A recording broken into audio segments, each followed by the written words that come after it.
સૌપ્રથમ આપને હું વાત કરીશ ગાંધીનગરની, કારણ કે જ્યાંથી સમગ્ર ગુજરાતનો વહીવટ થાય છે, જ્યાંથી જાડી ચામડીના અધિકારીઓ બેસીને વહીવટ કરે છે, તે જ ગાંધીનગર અને તે જ ગાંધીનગરની આ પ્રકારની જે સ્થિતિ છે તે જોવા મળી છે। મુખ્યમંત્રીના આદેશ બાદ પણ ગાંધીનગરમાં પ્રશાસન સુધરવા તૈયાર નથી। મુખ્યમંત્રીના આદેશનો પાટનગર ગાંધીનગરમાં જ ઉલાળ્યો જોવા મળ્યો। ગાંધીનગર મનપાની નાગરિકને કમરતોડ રસ્તાની ગિફ્ટ જોવા મળી છે। માર્કેટમાં રૂપિયો ફરતો રાખવા માટે ખાડા ન પૂરાતા હોવાની સ્થિતિ છે। જો રસ્તા ચકાચક થાય તો વાહનોને નુકસાન કેવી રીતે થાય તે પણ એક સૌથી મોટો સવાલ છે। જો વાહનને નુકસાન નહીં થાય તો ગેરેજના લોકોને રોજગારી કેવી રીતે મળશે તે પણ સવાલ છે। ગાંધીનગર મનપાનો પ્રયાસ વાહનને નુકસાન થાય અને ગેરેજ પણ ચાલે તે પ્રકારનો છે। પ્રશાસનનો પ્રયાસ બિસ્માર રસ્તાથી નવા સ્પેરપાર્ટ ખરીદવા પડે તે પ્રકારનો છે, એટલે કે ત્યાં રૂપિયા જે છે તે રૂપિયા પણ જાય અને જે આર્થિક વિકાસ છે તે આર્થિક વિકાસ થાય અને દેશમાં આર્થિક વિકાસમાં સિંહફાળો પણ આપી શકે। ગાંધીનગર મહાનગરપાલિકા આ ખાડા એટલા માટે જ નથી પૂરતી તે સ્પષ્ટપણે દેખાઈ રહ્યું છે। બિસ્માર રસ્તાથી હોસ્પિટલ ધમધમતી રાખવા માટે પાલિકા આ ખાડા નથી પૂરતી। જો ખાડા પૂરવામાં આવે તો કમરના દુખાવા માટે હોસ્પિટલ કોણ જશે? ખરેખર રૂપિયો ફરતો રાખવો હોય તો જે અલગ અલગ પ્રકારની જે સ્કીમ હોય છે અને સાચા માર્ગે ઉપયોગ કરવામાં આવે તો ચોક્કસપણે રૂપિયો ફરતો રહી શકે છે। આ પ્રકારે ફક્ત ને ફક્ત ખાડા ન પૂરીને રૂપિયો ફરતો રાખવો તે ગાંધીનગર મહાનગરપાલિકાએ નવો કિમિયો અજમાવી લીધો છે।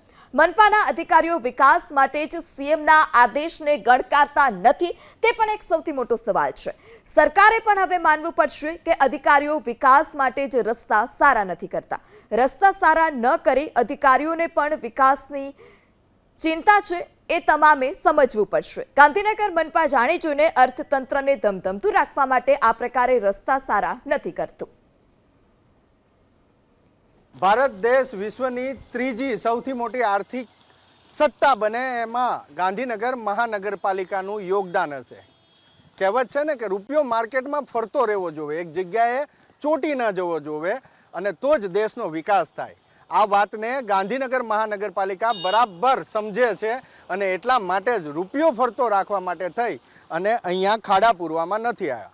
મુખ્યમંત્રી ભૂપેન્દ્ર પટેલે ભલે આદેશ આપ્યા કે યુદ્ધના ધોરણે ખાડા પુરાવા જોવે, ગાંધીનગર મહાનગરપાલિકાના અધિકારી પદાધિકારીને બોલાવીને રીતસર ખખડાયા, ઠપકો આપ્યો કે આ ખાડા પૂરો, પણ આ ખાડા એટલા માટે નથી પૂર્યા કે રૂપિયો ફરતો રાખવો છે અને ભારત દેશને વિશ્વની ત્રીજી સૌથી મોટી આર્થિક સત્તા બનાવવી છે।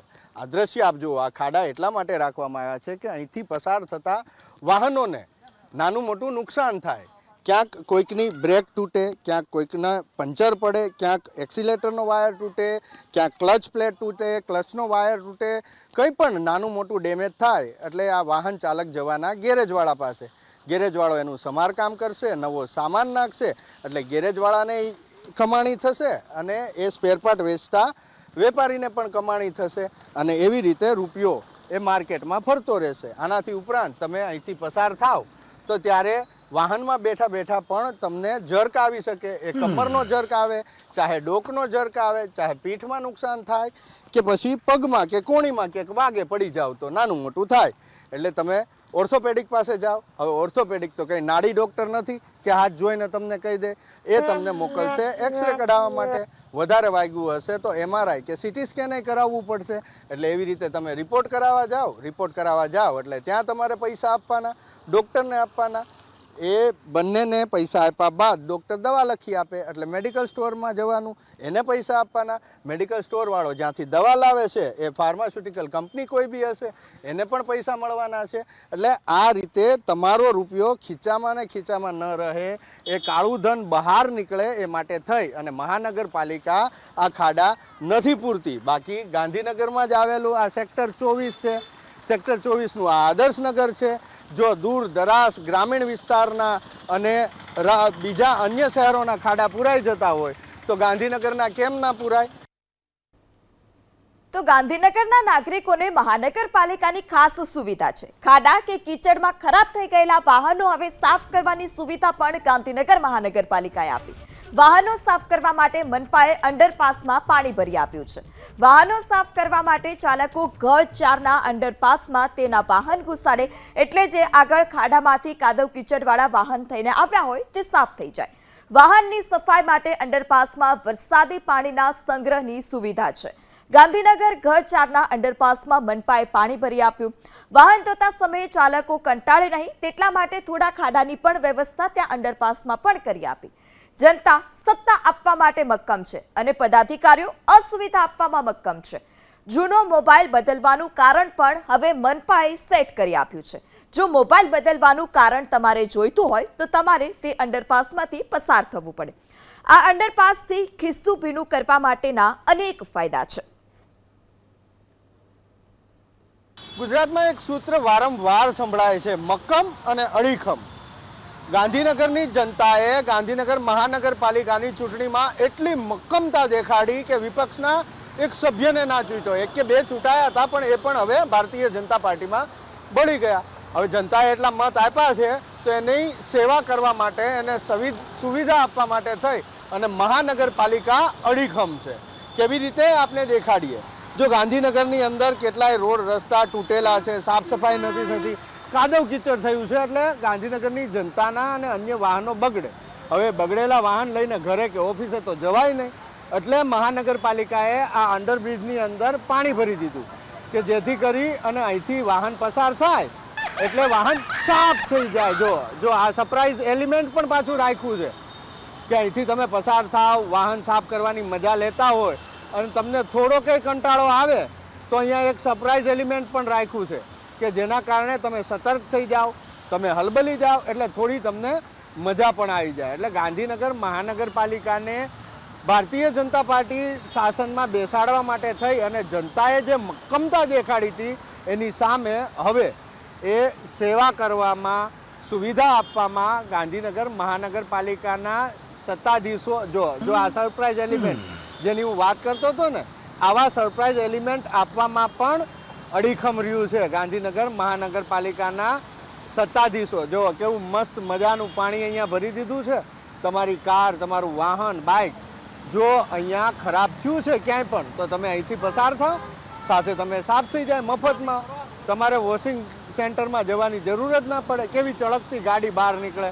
અને જો પણ તમને અહીંયા કંટાળો આવે છે તો એના માટે જો આ સરપ્રાઈઝ એલિમેન્ટ રાખ્યું છે કે તમે સીધા જતા કંટાળી ગયા હોય તો એક ખાડો આવે અને એ ખાડામાં વાહન પડે એટલે તમે સતર્ક થઈ જાઓ, જાગી જાઓ. એટલે આવું સરપ્રાઈઝ એલિમેન્ટ પણ રાખ્યું છે. ખાડા પણ પડ્યા છે, એટલું પાણી ભર્યું છે એવું નહીં. હા ભાઈ, અહીંયા રોડ પણ તૂટ્યો છે. એ રોડ હવે તમને દેખાડશે મારા સહયોગી રાજભાવસાર. અને એ રોડ શેના માટે છે તૂટેલો એ પણ તમને કહી દઉં કે ભાઈ રોડ તૂટે તો જ નવો કોન્ટ્રાક્ટ અપાય, તો જ નવું ટેન્ડર થાય અને તો જ બધાની ટકાવારી જે નક્કી કરેલી છે આખા રાજ્યમાં એ ટકાવારી તો જ ગાંધીનગર મહાનગરપાલિકાના અધિકારી, સત્તાધિકારીઓને મળે. જો રોડ તૂટે નહીં, રોડ સારો કરવો ના પડે તો ટેન્ડર ના થાય તો ટકાવારી ના મળે. જો આ પાણી બધું જે વાહન પસાર થાય છે ને એમાંથી જે પાણી આ બાજુ આવે છે ને એ બધું નીચે આ ખાડામાંથી ઉતરે છે. નીચે ઉતરે છે એટલે જમીન પોલી થશે એટલે થોડા દિવસમાં નીચે ધસશે અને પડશે મોટો ભૂવો. હવે જેટલો મોટો ભૂવો એટલું મોટું ટેન્ડર ને એટલી મોટી ટકાવારી. આ વણ લખાયેલો નિયમ છે રાજ્યભરમાં રોડ રસ્તાનો. અને એટલે જ મહાનગરપાલિકા ગાંધીનગરના ચૂંટાયેલા સભ્યો અને મુકાયેલા અધિકારીઓ એ જનતાની સેવા કરવા માટે થઈ 365 કલાક એટલા અડીખમ છે કે તમને સહેજે તકલીફ પડવા નહીં દે. મનોરંજને આપશે અને સરપ્રાઈઝ એલિમેન્ટે આપશે અને ગાડી ખરાબ થઈ હશે તો મફતમાં ધોવા માટે આવી સુવિધા આપશે. કેમેરામેન રાજ ભાવસાર સાથે હિરેન રાજગુરુ, એબીપી અસ્મિતા, ગાંધીનગર. અહીંયા શું થયું ને કેવી રીતે થયું? પાણીમાં કેવી રીતે આ ઘટના બની? કેવી રીતે આખું થયું? ઘટના તમારી સાથે આ કેવી બની? તમે રિયલમાં જોયું ને તમે કેવી રીતે? તમે મને કોને કેવું થયું? પાણી હતું, પાણીમાં કેટલા ઊંડા ખાડા છે ખબર જ ના પડી શું થયું અંદર. શું નુકસાન થયું તમારે? મારો મોબાઈલ અંદર પડી ગયો, મોબાઈલ ગયો. કયો મોબાઈલ હતો? મોંઘો હતો? હા, આઈફોન હતો. કેવું છે કઈ ગાંધીનગર મહાનગરપાલિકાને કઈ કેવું? કંઈ નહીં, બધી સરકાર એક જ છે, કોઈને કંઈ કોઈ કહેવાનો મતલબ જ નહીં. કેમ કંઈક કહેશું કહેવો તો પડશે ને, મત નહીં આપતા તમે? ના ના, કંઈ કહેવું નહીં. બસ કંઈ નહીં કેવું. સરકાર ચેન્જ થાય તો થાય, કે હવે કશું સરકાર બદલાય તો બધું થાય, હવે કંઈ ના થાય.